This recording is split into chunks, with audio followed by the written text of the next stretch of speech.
제가 우리 김병수 목사님 통해서 여러분 카톡으로 문자로 쭉 보내주신 질문들을 다 모아왔습니다. 그래서 이 질문들을 일단은 우리 교수님께 잠깐 이제 쭉 질문들 한번 같이 좀 읽어드릴 거고요. 그리고 교수님 나오셔서 준비하신 가정 예배를 그럼 이렇게 드리는 게 좋겠다 하고 샘플도 우리가 들을 것이고, 또 구체적인 방안들이 우리 가정 예배를 풍성하게 하기 위해서 방안들도 우리가 말씀을 드릴 것입니다. 자, 우리 보내주신 그 여러분 문자를 제가 먼저 대독해 드리겠습니다. 고등학교 1학년, 중학교 2학년, 초등학교 1학년, 그리고 4살 이렇게 4명의 자녀를 키우는 집사입니다. 대단하죠? 큰 아이가 학생부에서 중2 때부터 반주 헌신을 했습니다. 1년 동안 한 번도 빠지지 않고 헌신하는 모습에 하나님 말씀을 잘 듣고 믿음을 세워가는 줄 알았습니다. 그런데 온전한 믿음이 생기기 전에 시작한 봉사이다 보니 세월이 지난 지금은 이 헌신이 아이의 믿음을 세워가는데 걸림돌이 되지 않나 하는 생각이 듭니다. 코로나를 통해 아이의 속마음에 하나님을 잘 모르고 있음을 알게 되니 마음이 참 아픕니다. 지혜로운 부모로 아이를 인도하고 싶습니다. 어떻게 하면 될까요? 이렇게 말씀이 있었고, 4분인데 두 번째 분은 코로나 시대를 맞이하는 한국 교회의 변화와 본질의 회복에 있어서 가정 사역이 중요함을 인식합니다. 하지만 3가지. 첫 번째, 한국 사회와 가정에 맞는 콘텐츠 부재와, 두 번째, 여러 사례들을 통한 좀 더 적극적인 동기부여가 필요하다고 봅니다. 세 번째, 또한 현 시점에서 한국 교회가 가정 사역에 매진할 수 있는 공감대 형성이 얼마나 되어 있는지, 그리고 장기적인 교단 전체의 계획이 있는지 궁금합니다. 굉장히 좀 본질적이고 큰 질문을 좀 하신 것 같아요. 자, 세 번째 분은 이렇게 질문하셨어요. 말씀 감사합니다. 자녀들이 학생 때까지 주일 성수를 했지만 현재는 교회도 다니지 않습니다.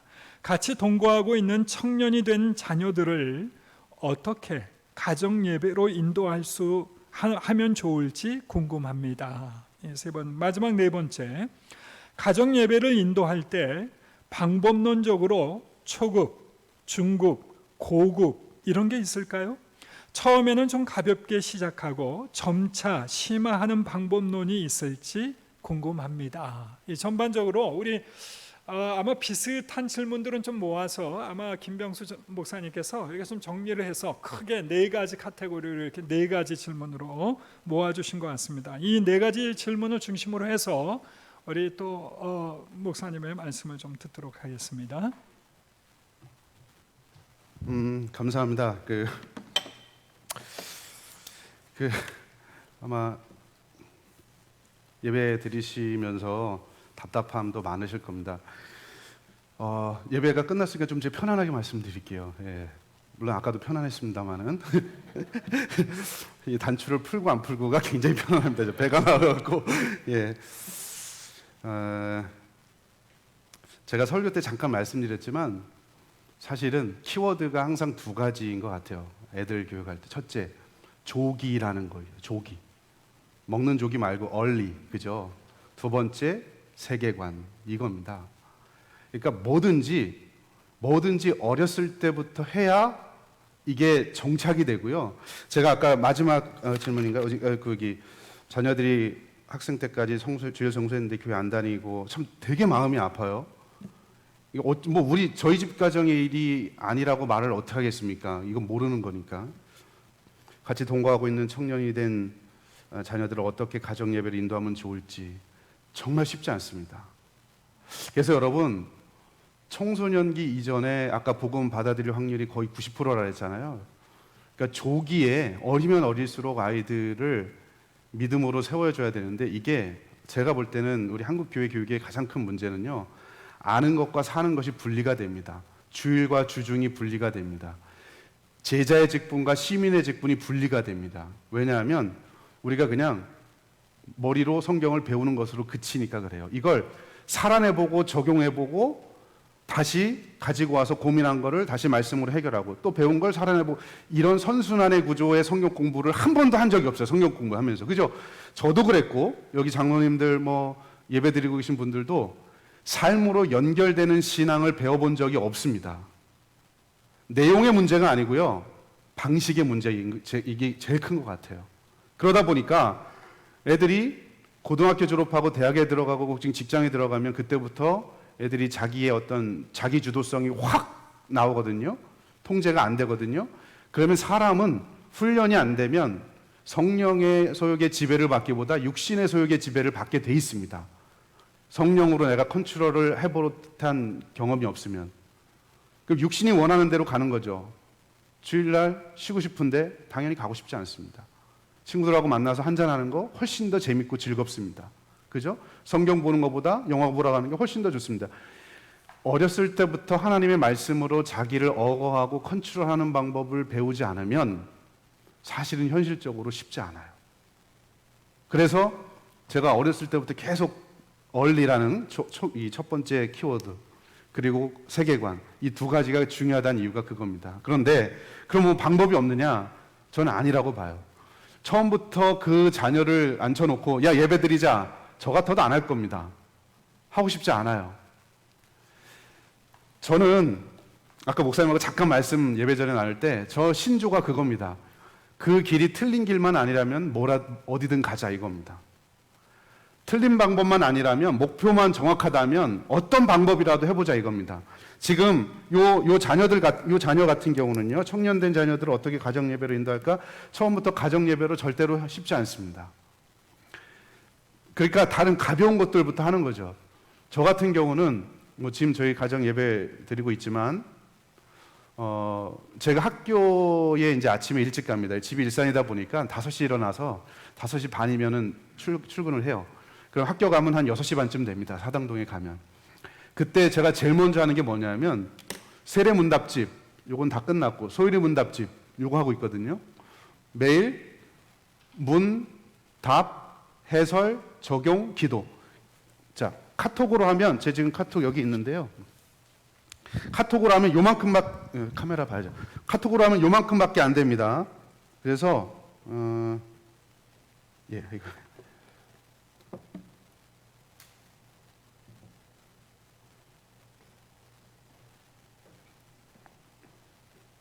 지금 보실지 모르겠지만 한 요 정도밖에 안 됩니다. 소율의 문답 그 66번 지난번에 67번 이렇게 했습니다. 66번을 보면 문 제5계명인 내 부모를 공경하라 해서 그거 지키라고 하신 게 무엇인가요? 답 부모를 공경하는 이유는 이런 겁니다. 이거를 적고 애들의 말로 제 아이들은 아직 어리니까 제 아이들의 표현을 쓰고 그 다음에 해설, 적용, 기도를 간단하게 씁니다. 매일 아침 제가 학교 가는 날은 집에 있는 날은 집에 있으니까 뭐 따로 안 하고요. 학교 가는 날 뭐 거의 매일 학교 가니까 주중에는 이렇게 해서 애들한테 보내면 애들이 뒤에다가 아멘 아멘 이렇게 답을 이렇게 냅니다. 예. 제일 아멘 안 해지는 분이 제 아내입니다. 녹화되고 있죠? 아휴, 또 실수. 제가 왜 이걸 보여드리냐면 뭐래도 하자입니다. 뭐래도 하자. 자녀가 청년이 됐고 가정예배 당연히 오라면 안 오겠죠? 단계를 따져서 처음에 문자라도 보내십시오. 이것도 아마 이제 교회에서 해야 될 일일 수도 있겠지만 부모님들도 좋은 성경 구절이나 아니면 좋은 묵상 글귀 같은 거 있거든요. 이걸 아침마다 문자든지 카톡이든지 해서 보내주고 엄마가 널 위해 오늘도 기도하고 있다. 여러분 그러면서 마음을 녹여주는 겁니다. 원래 교육이 효과적으로 진행되기 위해서는요, 심리적 거리가 가까워야 됩니다.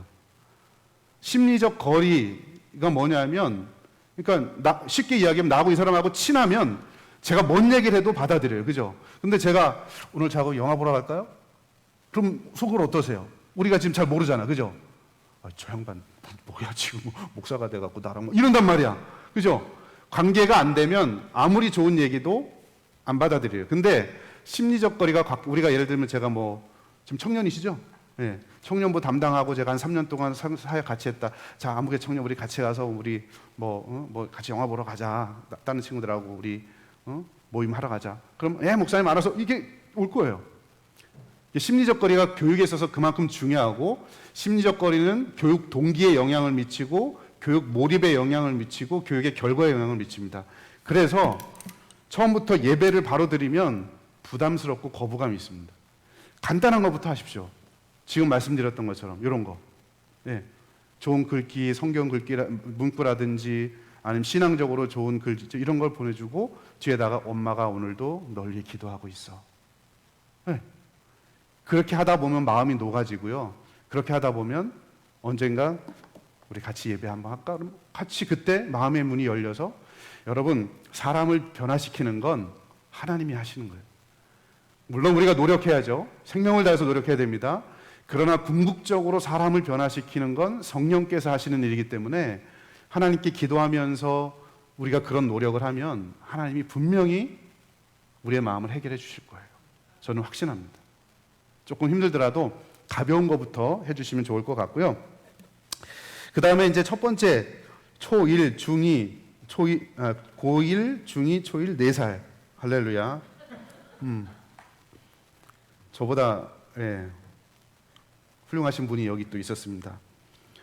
큰아이가 중학교 2학년 때부터 반주를 했고 1년 동안 한 번도 빠지지 않고 헌신했는데 그것이 오히려 독이 된 것 같다. 신앙이 온전히 세워지기 전에 봉사하다 보니 믿음의 걸림돌이 된 것 같아서. 근데 여러분, 저는 그런 생각, 저 고등학교 2학년 때부터 교사했거든요. 시골에서 자라서. 딱 보면 시골에 자란 것 같지 않죠? 네, 도시 사람 같죠? 근데 시골, 제 고향이 경기도 양평입니다. 시골에 자랐는데 어렸을 때부터 봉사한 게 안 좋은 면도 있는데 좋은 면이 있어요. 사람이 준비가 돼서 봉사하는 것도 있지만 봉사하다 보면 신앙이 성장해요.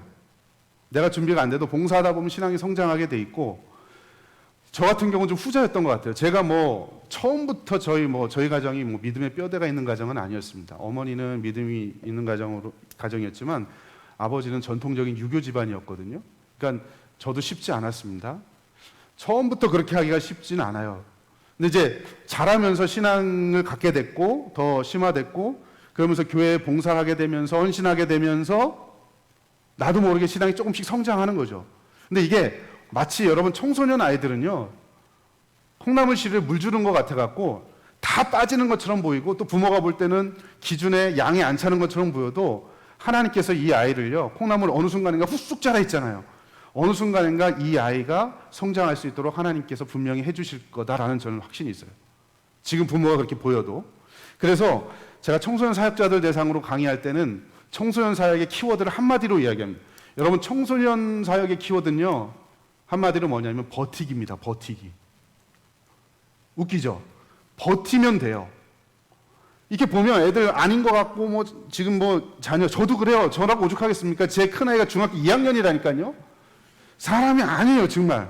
어제도 싸우다 왔고 그저께도 싸웠고 오늘 아침에도 지가 이렇게 묻어뜯어갖고 여기 병균이 들어가고 퉁퉁 부어있어요. 예배를 드리는데 이렇게 인상 찡그리게. 여러분, 그런 아이예요. 목사 자식이라고 사춘기 없습니까?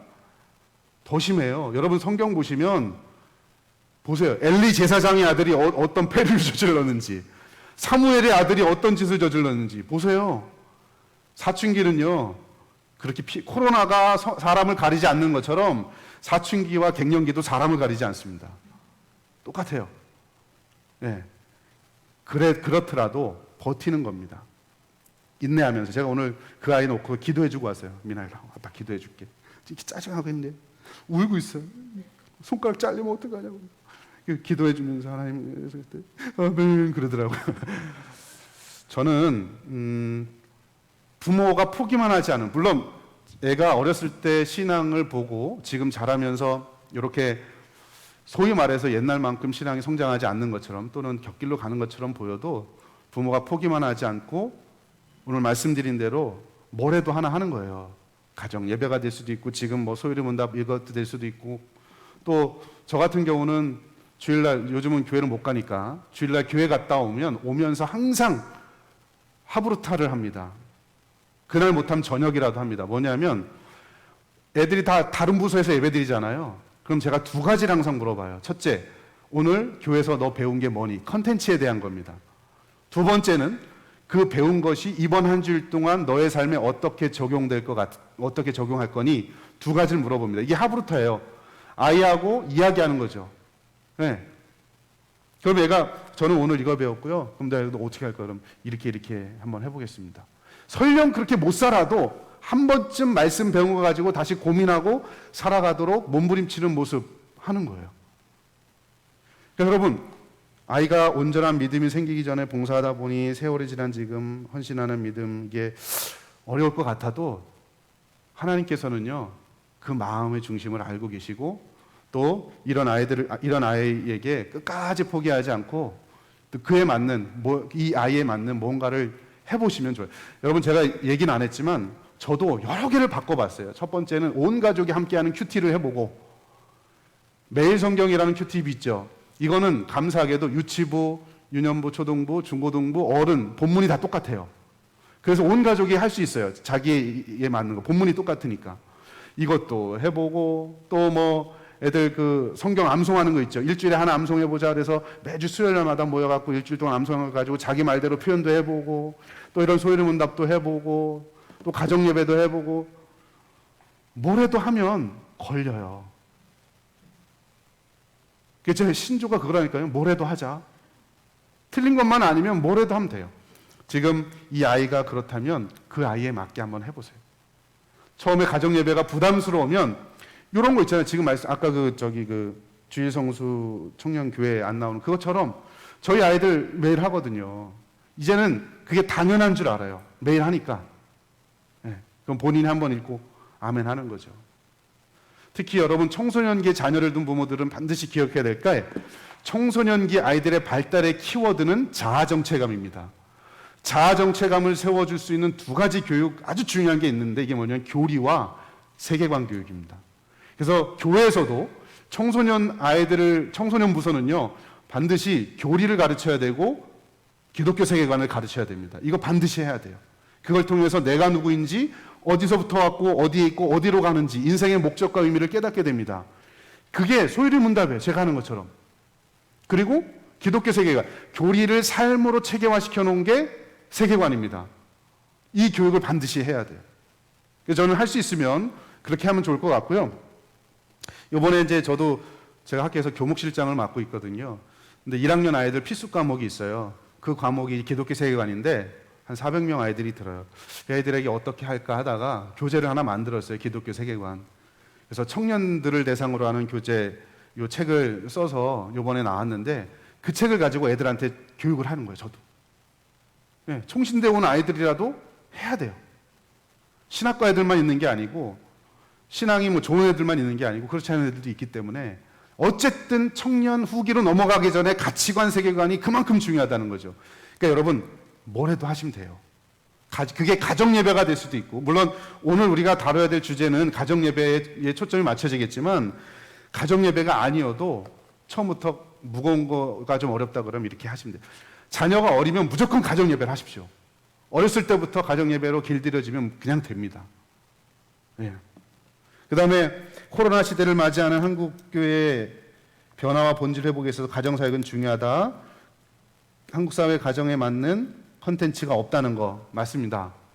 그래서 지금 사실은 이제 좀 이따 제가 좀 보여드릴 건데, 저희 집에서 이제 하고 있는 이 가정 예배, 요건 이제 초안이기 때문에 저희 집에서 그냥 계속 이따가 설명드리겠지만 하나의 주제를 가지고 4주 동안 진행을 합니다. 그래서 이거를 나중에는 이걸 출판할 계획이에요. 제가 연구소를 한 이유 중에 하나가 바로 그런 것들이거든요. 기독교 세계관, 또 가정 예배, 그리고 성경 교수법, 교사들, 제 전공은 성경 교수 방법론입니다. 교사들이 어떻게, 부모가 어떻게 성경 교수법을 활용해서 가르칠 것인가, 이제 이거를 개발하는 거거든요. 근데 이제 그 중에 하나가 이 가정 예배지인데, 이런 것들을 이제 자꾸 만들어야 돼요. 근데 기존의 가정 예배지는 주입식으로 돼 있습니다. 주입식으로 하면 교육적 효과가 별로 없을 뿐만 아니라 아이들이 잘 참여하지 않아요. 제가 요 얘기는 좀 이따 제 거 보여드리면서 어떻게 하면 좋을지 한번 실제적인 예를 통해서 좀 보여드리겠습니다. 어쨌든 컨텐츠 부재 맞습니다. 그래서 개발을 해야 되고 그 책임 중에 하나가 저라고 생각해서 저도 뭔가 하려고 지금 하고 있고요. 그래서 조금 기다리시면 열심히 저도 해보겠습니다. 현 시점에서 한국교회가 가정사역에 매진할 수 있는 공감대 형성이 얼마나 돼 있는지 잘 안 돼 있죠, 그죠? 그래서 이런 설교가 필요한 거고 오늘 같은 아마 날이 좀 필요하지 않을까. 그래서 아마 장로님들 여기 계실 텐데요. 당회 우리 장로님들께서 사실은 교회는 경제 논리로 따지면 안 됩니다. 교육은 경제와 상관없이 투자하는 부서이기 때문에 정말 많은 투자를 해야 돼요. 가정과 자녀를 세우는 일에 경제 논리로 따지면 안 돼요. 그런데 경제 논리로 따지더라도 다음 세대에 투자해야 돼요. 왜요? 다음 세대 아이들이 성장해야 이 교회 나올 거 아닙니까? 그죠? 경제 논리로 따지면 안 되는데 경제 논리를 치더라도 다음 세대를 세우는 일에 투자는 분명히 해야 됩니다. 그래서 공감대 형성을 위해서도 해야 되고 장기적인 교단 전체 계획이 있는지 교단은 모르겠고 교회들마다 그래도 감사한 거는 제 목사님하고 잠깐 아까 말씀 나눠보면서 너무 고맙고 감사하다고 제가 말씀드렸습니다. 일선 목회자분들 중에 세미나 통해서 한두 번 관심 가질 수는 있어요. 그런데 이걸 가지고 이렇게 정말 가정을 중심으로 하는 교육을 해보겠다고 하는 목사님들이 그리 많지는 않습니다. 코로나 때문에 그게 조금 이제 반짝 관심으로 나올 수 있지만 이전부터 이거 해오셨다고 관심 갖고 계속 연구하시더라고요. 그래서 저는 그런 교회 중심의 목회자들이 한두 분이 그렇게 변하다 보면 교단도 거기에 부응할 수 있지 않겠는가 이런 생각이 들고 개인적으로 이제 제 입장에서 제가 할 수 있는 방안은 교단에서 이번에 새로운 공과 교재를 만듭니다. 통합교재라고 통합공과라고 이야기하는데 제가 이 교재를 처음 만들기 전에 집필진들하고 세미나를 하면서 방향성을 이야기하면서 교회 가정 연계에 대해서 명확히 이야기를 했고요. 그 다음에 감수하는 과정에서 한번 초등부권과 감수를 했는데 그게 안 돼 있더라고요. 그래서 다시 돌려보냈어요. 어떻게든 가정하고 연계할 수 있도록 해야 된다. 그게 가정 예배 형식이 될 수도 있고 아니면 가정에서 뭔가 하나 실천할 수 있는 교육 과정이 될 수도 있고 그래서 교단적 차원에서는요 그렇게 이제 지금 노력을 하고 있습니다. 그래서 그런 부분을 아마 성도님들이 피부에 와닿도록 아직까지는 느껴지지 않을지라도 조금씩 노력하고 있습니다. 첫 소리는 안 배불러도 어쨌든 좀 기도하면서 같이 노력하면 좋을 것 같습니다. 자, 마지막 질문은 이제 요거 보면서 이제 같이 나누면 좋을 것 같은데요. 요거를 혹시 제가 이제 이렇게 좀 설명을 좀 드릴게요. 설명드리고 저희 가정에서 하고 있는 이제 프로젝트 기반 가정 예배에 대해서 좀 말씀을 드리려고 하는데 지금 요 화면이 이것도 나가고 있죠. 잘 나가나요? 예. 종교개혁자들은 그리고 아까 우리 설교 때 들었던 것처럼 기본적으로 청교도들 같은 경우는 하루에 2번 아침 저녁으로 기도회 형식으로 간단하게 말씀을 나누는 형식으로 했습니다. 근데 현대 사회에서 사실 그렇게 하는 건 현실적으로 어렵습니다. 그래서 가장 현실적인 방법 그리고 첫 단계로 제가 볼 때는 일주일에 한 번 가족이 모두가 다 모일 수 있는 시간을 공동으로 정하는 게 좋을 것 같습니다. 개인적으로 저희 가정은 목요일 날 오후 8시에 합니다. 왜냐하면 그때 제가 학교에서 이제 수업이 그 시간대 없고 학교에서 이제 돌아오면 그때가 제일 온 가족이 모일 수 있는 시간. 애들이 이제 뭐 학원 가는 애들도 안 가는 시간이고 그때가 제일 좋기 때문에 온 가족이 함께 모일 수 있는 시간 하루를 정해서 하시면 되고요. 분량은 전 상관없다고 봐요. 저희 같은 경우는 한 30분에서 40분이 됩니다. 그냥 후딱 가요. 왜 후딱 가는지 제가 말씀드릴게요. 이따가 샘플 한번 보내드릴 텐데 처음에 만약에 이거를 강의식으로 대화와 토론 형식이 아니고 강의식으로 하면 여러분 5분도 힘듭니다. 애들이. 자, 그거 말씀드릴 건데 자녀의 눈높이에 맞춰서 해야 됩니다. 여러분 가정 예배는요 교육학적 용어로 보자면 페다고지와 안드라고지가 있는데 안드라고지적 접근으로 가야 합니다. 이게 뭐냐면 페다고지는 선포입니다. 지식을 모르는 애들한테 주입하는 선포입니다. 이거는 대그룹에 맞는 교육 방법입니다. 그런데 안드라고지는 아이들로 하여금 말하게 하고 표현하게 하고 생각을 나눌 수 있도록 하는 겁니다. 이거는 소그룹에 맞는 교육 방법입니다. 여러분, 가정 예배가 대그룹인가요? 소그룹인가요? 당연히 소그룹이겠죠? 그런데 지금까지 우리가 조금 실수하고 잘못하고 그래서 조금 하다가 못하는 이유가 뭐냐면 가정 예배도 페다고지처럼 해요. 선포처럼 합니다. 그렇게 하시면 안 돼요. 가정 예배는 소그룹이기 때문에 쉽게 이야기하면 나눔식으로 성경 공부가 이루어지도록 해야 되고 그 가운데 선포의 영역은 없으면 안 돼요.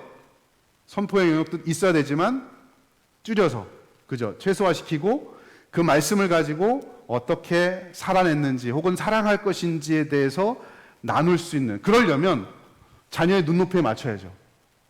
예를 들어서 저희 같은 경우는 중2, 중1, 초2 이렇게 있잖아요. 근데 여기 이 부모님 같은 경우는 고1, 중2, 초1, 4살 참 어려울 것 같아요. 어디에 초점 맞출까? 저희 같은 경우는 이런 이제 그 가정 세례문답 같이 배울 때 큰애한테 야, 네가 느끼고 배운 걸 막내한테 한번 설명해 봐라. 이런 형식으로 아이들에게 교육 방법을 했어요. 여러분, 여기서 다룰 얘기는 아니지만 러닝 피라미드라는 게 있어요. 학습자가 가장 잘 배울 때가 언제냐면 강의를 들으면 5%밖에 안 남습니다. 그런데 내가 배운 걸 다른 사람한테 가르쳐 보면 그 사람은 90% 남습니다. 제 아이에게 그걸 하면서 가정 예배를 하면서 네가 오늘 느낀 거, 네가 오늘 배운 걸 초등학교 2학년 막내한테 한번 설명해 봐. 이러면 여러분 교육적 효과가 두 가지 다 있는데 당연히 배우는 초등학교 2학년짜리 애도 배우지만 더 많이 배우는 애는요 중학교 2학년짜리 애입니다. 내가 내 말로 배운 걸 가르쳐 봤으니까 90%가 남아요. 그러니까 초점은요 사실은 중간에 맞추면 되는데 어디에 맞춰도 방식만 조금만 바꾸면 누구에게든 적용되는 성역 공부가 될 수 있어요. 언니가 이해했으면 아무렴 여러분 제가 직접 막내한테 설명하는 것보다 중학교 2학년짜리가 애한테 설명하는 게 훨씬 더 그 수준에 맞겠죠. 그런 방법으로 하는 거예요. 어린아이의 눈높이에 맞추고 대화와 토론 형식으로 가는 겁니다. 말씀드렸던 것처럼 주입식으로 가지 않았으면 좋겠어요. 예. 주입이 아니고 물론 예배 형식도 좀 이따 나옵니다. 그런데 부모가 일방적으로 이거야 라고 말하기보다는 함께 대화하고 토론할 수 있는 이게 많았으면 좋겠고요. 제가 좀 이따 샘플 보여드릴게요. 그리고 더 중요한 게 있습니다. 뭐냐? 대부분의 가정 예배는 그 가정 예배 때 듣고 아 이렇게 살아야지라고 생각하고 끝이에요. 아니면 혹은 이렇게 살아야 된다라고 당위만 얘기하고 끝입니다. 그게 아니고요. 오늘 배운 걸 가지고 일주일 동안 실행할 방법을 찾고 그걸 실천할 수 있는 기회를 줘요. 예를 들어서 부모 공경에 대해서 우리가 주제로 배웠다 그러면 일주일에 한 번 정도는 어떻게 부모 공경해야 되고 실제로 내가 어떻게 하는지에 대해서 살아봐야죠. 그죠? 살아보지 않고 머리로만 알면 절대로 남지 않습니다. 그러니까 반드시 한 번이라도 뭔가를 해볼 수 있는 실천 원리를 찾아야 되고요. 그 안에 평가와 격려와 위로가 있는 예배, 평가해줘야 됩니다. 자, 요 내용이 조금 이제 설명드렸지만 추상적일 수 있으니까 자, 다음 슬라이드 한번 보여드리죠. 가정 예배 순서는 이렇게 하면 좋을 것 같아요. 찬양하고, 이게 저희 가정에서 그냥 하는 겁니다. 그냥 요거는 교회 형편에 맞게 또 목사님께서 이제 지향하고 있는 또 가정 예배관이 있으시니까 거기에 맞춰서 따르시면 되고요. 저는 제가 아이들 모이면 하나의 주제를 가지고 저희는 4주를 하니까 4주 동안 같은 찬송을 불러요. 요게. 그러니까 4주가 지나면 애들도 어떤 찬송 하나는 외워요. 그런 교육적인 효과도 있습니다. 성경 본문도 4주가 똑같아요. 저희 집에 하는 거 소개하는 거예요. 그래서 찬양하고 성경 읽고 이 본문에 대해서 인도하는 사람이 간단하게 설명합니다. 이 설명하는 시간이 3분에서 4분 넘지 않습니다. 예, 핵심적인 내용이 뭐고 만약에 그런데 이게 평신도다 그러면은 조금 더 길어질 수도 있겠죠. 저는 목사기 때문에 제가 알아서 4주 동안 설명하면서 포인트를 4개를 잡든지 해서 조금씩 이렇게 나눠서 설명하니까 어쨌든 나눠서 설명을 하고 그 다음에 이 부분이 20분, 30분 이상 차지합니다. 하브루타예요. 근데 여기서 하브루타뿐만 아니라 제가 지금 하브루타를 적었는데 경험할 수 있는 경험학습으로 제가 아이들을 가르칩니다. 그러니까 자기들이 직접 만들어보고 그려보고 생각을 표현해보고 노래 불러보고 아이들이 참여할 수 있는 경험학습을 위주로 하다 보니까 이 시간이 금방 가요. 근데 전통적인 예배는, 가정 예배는 부모가 근엄하게 목사님이 설교하는 것처럼 이렇게 하잖아요. 그러니까 애들이 재미없어요. 제가 지금 재미라는 말을 표현했는데 여러분, 교육이 이루어지려면 두 가지 미가 있어야 됩니다. 하나는 흥미고 또 하나는 의미예요. 어른들은 흥미가 없어도 의미의 단계로 바로 갈 수 있어요. 그러나 아이들은요, 흥미의 사다리를 거쳐서 의미로 갑니다. 흥미의 사다리를 쓴다는 건 다양한 방법을 쓴다는 겁니다. 근데 우리는 애들한테도 가정 예배도 흥미는 없어. 방법은 없어. 그냥 바로 주인만 하고 쏘다 보니까 애들은 짜증나는 거죠. 지루한 거죠. 관심 없죠. 여러분이 애라면 참석하시겠습니까? 안 할 것 같아요. 요거 한 20-30분 하고 그 다음에 애들한테 제가 축복 기도를 해줍니다. 예.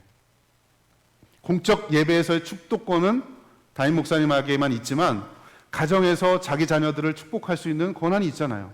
영적인 가정이니까. 축도하라는 소리가 아니고 축복해 주는 거예요. 그리고서 마무리 기도. 이것도 돌아가면서 해요. 한 사람씩. 예. 지난주, 엊그제 목요일이었죠. 목요일 날은 저희 집에 둘째 애가 했습니다. 그 전주에는 첫째 애가 있고, 그 전주에는 막내 애가 있고, 그 전주에는 집사람이 했고, 돌아가면서 한 번씩. 자기가 하겠다고 난리예요. 예.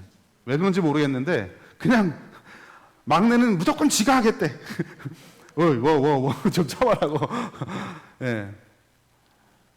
이거 하다 보니까요, 물론 여러분, 아까 제가 설교 때 얘기했지만, 저희 다 잘 되는 거 아니에요. 애가 짜증나게 오기도 하고. 그래도 오는 거예요.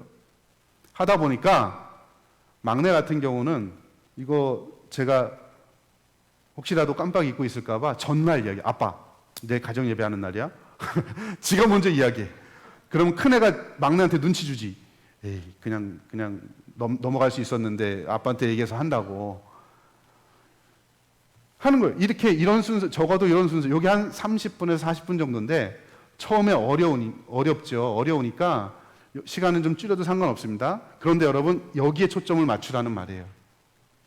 어차피 설교 말씀은요, 교회에서도 듣고, 예? 많이 들어요. 중요한 건 이걸 가지고 아이들이 어떻게 살아내게 할 것인가 하는 부분을 하브루타는 말로 하는 거고, 그 다음에 뭐 액션 러닝, 액티브 러닝, PBL, 지금 제가 설명하는 건 뭔지 잘 모르시겠지만 한마디로 말하면 경험학습입니다. 경험하면서 아이들이 하라는 거예요. 내가 직접 써보고 경험하고 느끼고 체험하고 이런. 그리고 그걸 마지막에 여기서 잠깐 정리해주고 축복해주고 마무리해주고. 다음 슬라이드 한번 보여주실래요? 자, 교재는 그럼 어떻게 써야 될까? 기존에 교회에서 제공하는 가정 예배지가 사실 제일 좋습니다. 왜냐하면 기존에 있는 것도 좋지만 만약에 담임 목사님께서 기존에 있는 거를 쓰겠다 그러면 그걸 선택하신 이유가 있을 겁니다. 내 목회 철학하고 맞으니까 그걸 선택한 거예요. 그러면 그거 따라서 하시면 됩니다. 또 어떤 교회는 좀 큰 교회 같은 경우는 인력이 있으니까 가정 예배지를 만들어요. 그런 교회는 뭐 큰 교회니까 만들 수 있겠죠. 그 가정 예배지가 그냥 나오는 게 아니고요. 목사님의 목회 철학이 들어가는 겁니다. 교재를 선택하는 것도 목회 철학이 들어가는 거고, 그래서 교회가 제공하는 가정 예배지를 뭐 낱장으로 하든지 아니면 매일 성경 큐티집, 제가 이게 좋은 이유가 요거는요, 아까 말씀드린 대로 모든 연령대가 같은 본문이고 방법은 다르고, 그래서 좋아요. 그래서 가정 예배지를 구입한다든지 아니면 요 PBL 형식의 가정 예배지를 제작을 한다든지 요 중에 하나를 선택하시면 될 것 같고요. 다음 슬라이드를 좀 보여주시면, 그래서 이제 요거는 여러분 정형화할 수 없지만 저희 집에서 하는 요렇게 한다는 걸 좀 보여드릴게요. 자, 보통 한 달이 4주 혹은 5주로 돼 있잖아요. 요거를 보통 4주에 제가 맞춥니다. 그래서 매 주마다 가정 예배의 테마가 같아요. 매 달에 한 달 단위로 똑같은 주제를 가지고 1주차, 2주차, 3주차, 4주차 방식을 달리합니다. 왜냐하면 여러분, 우리도 그렇지만 매주 설교가 다르잖아요. 주일날, 그죠? 매주 다르다 보면 일주일 동안 오늘 한번 배운 거 가지고 일주일 동안 살아내기가 쉽지 않아요. 살아내지도 않았는데 그 다음 주에 또 새로운 걸 들어. 그죠? 그럼 또 그거 살아내는 거 쉽지 않고 그러다 보면 안 하게 돼요. 못 하게 됩니다. 그렇기 때문에 제가 고민하면서 만든 건 프로젝트 기반의 가정예배를 하자. 그래서 적어도 4주 동안 같은 본문 주제를 가지고 한다. 그런데 이 교육 과정에는 연속성과 점진성이 있습니다. 뭐냐? 주제의 연속성이 있고요. 점점점 발전해 갑니다. 뭐냐? 첫째 주에는 지식을 심어줍니다. 두 번째 주에는 그걸 가지고 실행 원리를 찾게 합니다. 실제적인 것들을 찾게 해요. 어떻게 살까? 세 번째 주에는 그걸 가지고 실제로 살아봅니다. 한 주일 동안. 네 번째 주에는 살아본 걸 가지고 프로젝트를 평가하고 완성합니다. 여러분, 신앙은요, 듣는 것에서 그치지 않습니다. 아까 제가 베레아 교인 얘기했지만, 베레아 교인들은 아까 얘기한 게 아니구나. 목사님하고 얘기했는데. 베레아 교인들은 날마다 신사적이어서 말씀을 듣고서 말씀이 그러한 걸 상고했다. 상고했다는 말이 그냥 머리로만 암송했다는 게 아니고요. 살아내 본 겁니다. 이기세면 해본 거예요. 경험해 보는 겁니다. 내가 듣고서 살아내 보고, 듣고서 살아내 보고, 이걸 연속하다 보니까 신사적인 사람이 된 거예요. 젠틀하다는 게 아닙니다. 신앙이 성장하는 사람입니다. 그러니까 여러분, 첫째 주에는 그 본문이 무엇인지를 이해하게 하는데 방법은 하브루타 방법을 씁니다. 제가. 예를 들어 이런 거예요. 본문의 내용을 읽고서 애들로 하여금 질문을 3개 찾게 하는데, 첫째, 사실 질문을 찾게 합니다. 두 번째, 추론 질문을 찾게 합니다. 그리고 네 번째, 적용 질문을 찾게 합니다. 예를 들어 이런 거예요. 가령 창세기 3장에 나오는 타락에 대한 본문이다. 그러면 여러분, 질문의 단계가 3가지인데, 첫 번째 사실 질문. 사실은 본문의 내용 그대로를 문제로 만드는 거예요. 그래서 이런 거죠. 누가 아담과 하와를 유혹했습니까? 이건 사실 질문이죠. 그죠? 내가 여러분, 질문을 만들기 위해서 내용을 내가 알아야 돼요. 그죠? 그럼 거기서 학습이 일어납니다. 우리는 부모가 다 이야기해줘. 그럼 학습이 안 일어나요. 질문을 만들게 하면 학습이 일어나고, 자, 첫 번째 단계는 사실 질문하면 간단하죠. 그래서 두 번째는 뭐냐면, 두 번째는 추론 질문합니다. 성경에 구체적으로 명확하게 명시적으로 나오진 않지만 생각하면 풀 수 있는 거. 예를 들면 이런 거죠. 왜 아담이 유혹에 넘어갈 수밖에 없었을까요? 추론하게 하는 겁니다. 그죠? 네. 사실 딱 떨어지는 건 아니지만 하와의 마음이 어땠을까? 추론할 수 있잖아요. 성경을 기반해서. 그러니까 조금 더 고급 질문이에요. 그 다음에 마지막에 적용 질문을 만들게 합니다. 지들이 만들어요. 네. 적용 질문 이런 거죠. 우리가 미혹에 안 당하려면 어떻게 해야 할까요? 이건 적용 질문이죠. 그죠? 그러니까 사실 질문, 추론 질문, 적용 질문 3개를 항상 첫째 주에는 만드는 작업을 합니다. 저도 만들고 아내도 만들고 1호, 2호, 3호 다 만들어요. 3호는 아직 어리기 때문에 제가 조금 도와줍니다. 네. 처음에는 조금 어려워하더니 애들이 다 해요. 여러분, 기독교 교육이 옛날에는요, 문제풀이식이었습니다. 그러다가 요즘에 문제 해결식으로 가고요. 앞으로 저는요, 문제를 만들 수 있는 능력 있는 아이로 키워야 된다고 생각해요. 문제를 만들려면 그게 필요한 거죠. 상상력도 필요하고 분석력도 필요하고. 그러니까 하브루타 방식으로 하다 보면 국어 공부는 자연스럽게 되는 거예요. 그래서 이 본문을 가지고 본문을 파악하게 하고 마지막에 제가 이걸 가지고 이게 어떤 본문이다라고 선포를 해줍니다. 네. 이렇게 첫 번째 주에 해당되는 걸 만들어요. 두 번째 주는 그걸 가지고 예를 들어 아까 창세기 3장 그거다 그러면 우리 유혹에 대해서 내가 겪을 수 있는 유혹이 뭔지 애들이 직접 적고 쓰고 그려보고 어떻게 이런 유혹이 왔을 때 내가 극복할 수 있을지 이런 다양한 교육 방법을 통해서 만들어보고, 세 번째는 그걸 가지고 일주일 동안 살아봅니다. 직접 살아보고 나서 마지막 주에는 이걸 가지고 평가를 해요.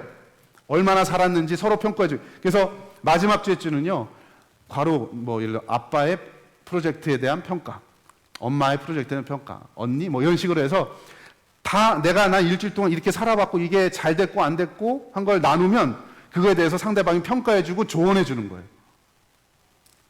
여러분, 한국 교회 교육에 가장 안 되는 것 중에 하나가 평가입니다. 평가. 여러분, 평가 안 해보셨죠? 받아본 적도 없고 해본 적도 없고. 근데 평가를 해야 성장합니다. 교육과정 안에 반드시 평가가 들어가야 돼요. 그런데 여러분, 우리 교회 교육 보십시오. 성경 공부 교재 보십시오. 평가가 있나? 없죠? 이렇게 하십시오 하고 끝이에요. 하는지 안 하는지 관리도 안 해. 제가 앞으로 해야 될 과제 중에 아까 청년 있었죠? 청년, 노년, 그리고 평가, 이 세 가지.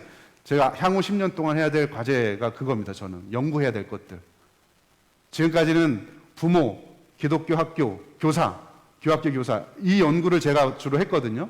근데 앞으로는 그 세 가지를 할 예정인데, 이런 형식으로 진행이 돼야 사실은 정상적으로 성경을 아는 것과 사는 게 일치하는 거죠. 자, 다음 슬라이드 한번 보여주실래요? 그래서 아마 잘 안 보이시겠지만, 이게 첫째 주 겁니다. 두 번째 주 거, 세 번째 주 거, 네 번째 주 거.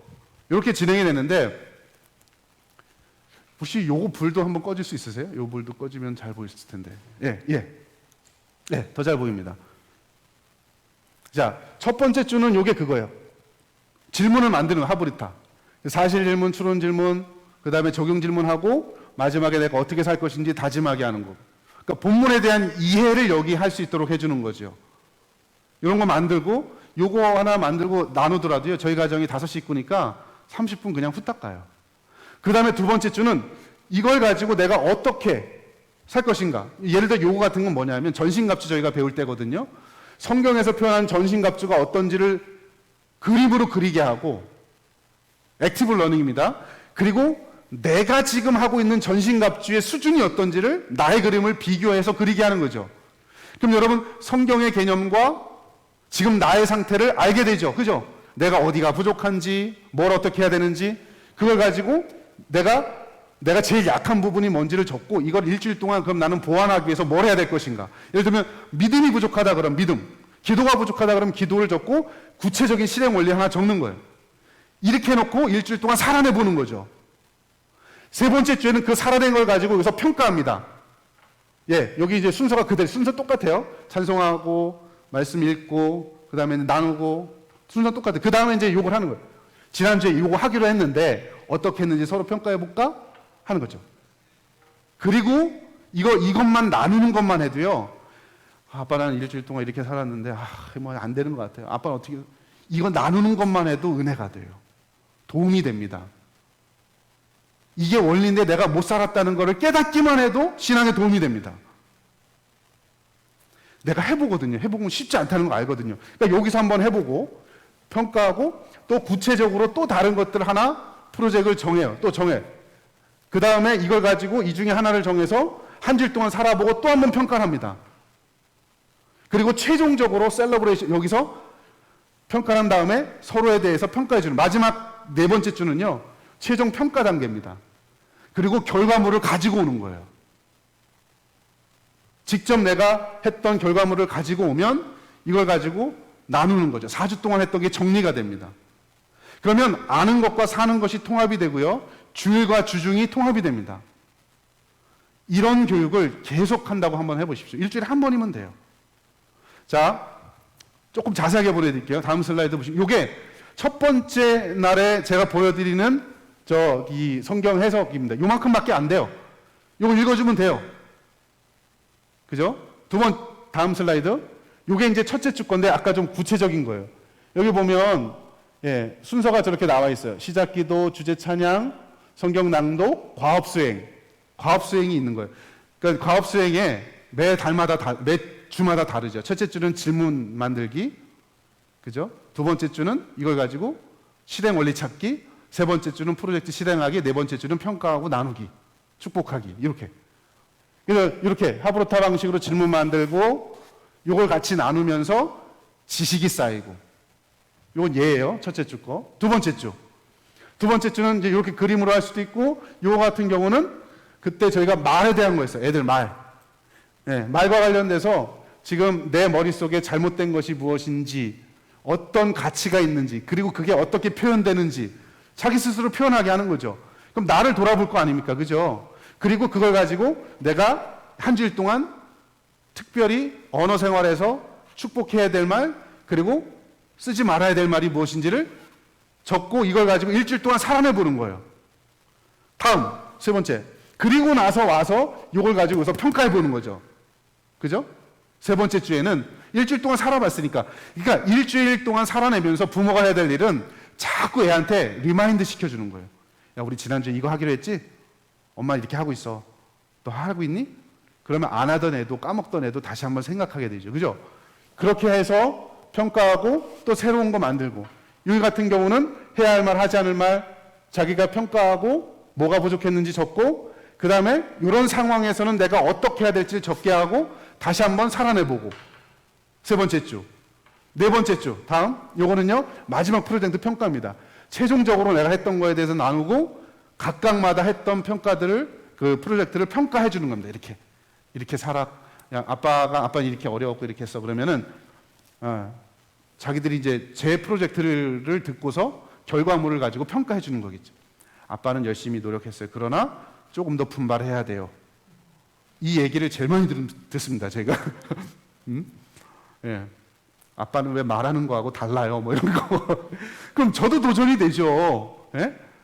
그러면서 그 평가를 하면서 자기 모습을 봅니다, 여러분. 그게 큰 교육적인 효과가 있어요. 여러분, 지금 이렇게 4주 단위로 적어도 한 주제를 가지고 4주 단위로 예배가 진행이 저희 되고 있거든요. 매주 목요일마다.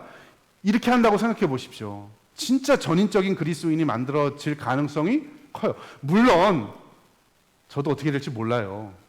얘네들 어떻게 될지 진짜 저도 몰라요. 근데 하는 거예요. 한번 해보세요, 여러분. 자, 마지막 이제 제가 영상을 좀 보여드릴게요. 자, 목사님 영상을 한번, 마지막 슬라이드입니다. 요거 말고, 요거 아닌데? 요거는, 요 슬라이드 맨 마지막에.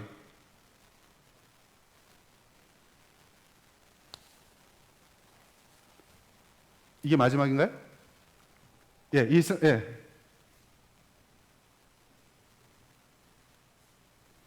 저희 집에서 실제로 했던 걸 제가 편집을 좀 했습니다. 요거, 목사님 거기 플레이를 한번 좀 눌러봐 주실래요? 플레이. 소리가 이제 나올 겁니다.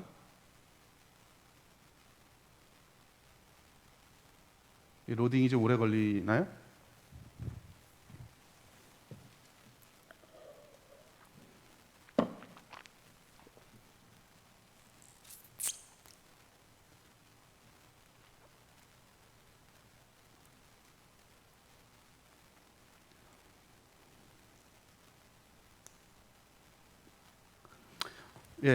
이게 뭐 좀 코덱이 안 맞는지 이게 아마 용량이 커서 좀 어려운 것 같아요. 로딩 되는데 이게 뭐였냐면 저희가 서로 사랑하고 서로 돕는 프로젝트이었습니다.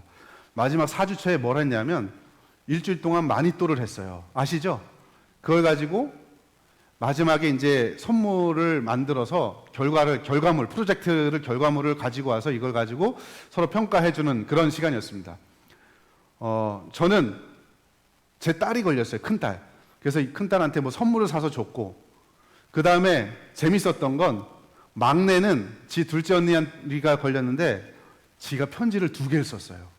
그걸 가지고 언니한테 쓰는 편지에서 주고, 첫째는 엄마가 마니또였는데 저희 첫째는요, 종이로 뭐 만드는 걸 되게 좋아합니다. 그래서 엄마 모습을 종이로 이렇게 모형을 딱 만들고, 거기에 가방 있죠, 가방을 2개, 루이비통이래요. 가방을 만들어서 딱 채워놓은 종이로 만든 그 가방을 프로젝트로 만들어서 엄마한테 딱 준 거예요. 마지막, 그 프로젝트로. 그래서 그리고 나서 이제 그걸 가지고 서로 평가하고 나누는 시간을 이제 가졌죠. 그러니까 여러분, 서로 사랑해라. 이게 그냥 말로만이 아니고 실제로 내가 어떤 걸 해보고 그리고 나서 그거에 대해서 평가하고 하니까 사랑하는 게 이렇게 어렵구나. 그리고 사랑한다는 게 시간과 물질이 들어가지 않으면 안 되는 거구나. 마음도 중요하지만 내 시간을 내야 되고 뭔가를 만들려면 노력이 들어가야 되고 사랑이란 건 이런 거구나라는 거를 몸소 배우는 거죠. 그죠? 그러니까 이게 머리로만 그래 사랑해야지 이웃사랑 오케이 선교 오케이 그게 아니고요. 해보면 실제로 어렵다는 것도 알고 내가 앞으로 어떻게 해야 될 것인가도 현실적인 대안을 배우게 된다는 겁니다. 그게 이 프로젝트 기반의 가정 예배의 긍정적이고 좋은 점이라는 거죠. 그래서 여러분 이제 저희 가정에서 이제 뭐 안 되면 어쩔 수 없습니다. 여러분 복이죠 뭐. 예, 이런 방식으로 가도 되고요. 아니면 매 주마다 가령 목사님께서 설교하신 주일날 설교하신 내용을 가지고 가정 예배 형식으로 만들되 그 형식은 페다고지만 집어넣지 말고 안드라고지 형식으로 해서 어떻게 실행할 것인가 하는 구체적인 실행 원리, 실제로 할 수 있도록 하는 그런 실행, 요거를 집어넣어서 해주시면 돼요. 그래서 이제 여러분의 형편에 맞게 하는 거죠. 저는 이제 4주짜리 했지만 2주로 가도 되고 아니면 목사님의 설교를 가지고 매주 하셔도 되고